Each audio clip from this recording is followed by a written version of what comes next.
Lawmakers are hard at work right now at the state capitol crafting the next two-year budget.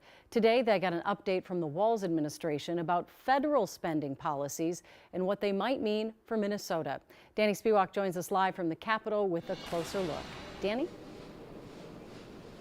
Well, as the Trump administration reviews spending across the federal government, we learned out of a committee hearing today, the House Ways and Means Committee here in Minnesota, that 24 federal grants to the state of Minnesota have either been terminated or on hold. That includes funding from FEMA going to the Department of Public Safety for things like violence and terrorism prevention, flood mitigation, and other public safety uses.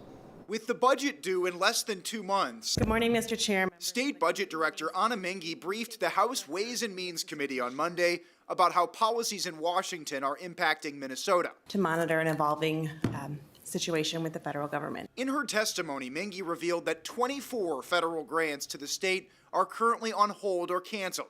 That includes the termination of millions in agriculture funding for a local food for schools program and a pause on several FEMA grants to the Department of Public Safety. Programs like some cybersecurity funding, some pre-disaster funding. In response to Carol Evans' request, the state provided this document showing exactly which programs have been disrupted. The list shows payment holds on grants for targeted violence and terrorism prevention, homeland security, flood mitigation, and cybersecurity, which alarmed DFL Representative Zach Stevenson. Cybersecurity, disaster funding, these sound like important things. Meanwhile, state officials also estimate that Minnesota could lose more than $1 billion per year in Medicaid funding if Congress approves a plan to trim spending in the energy and commerce space. Choosing the wealthy few over the American people and the Minnesotan people is going to have long-reaching impacts. Republicans say it's too early to panic. These are a lot of the what-ifs right now. Representative Dave Baker signed a letter to congressional Republicans asking them not to cut Medicaid,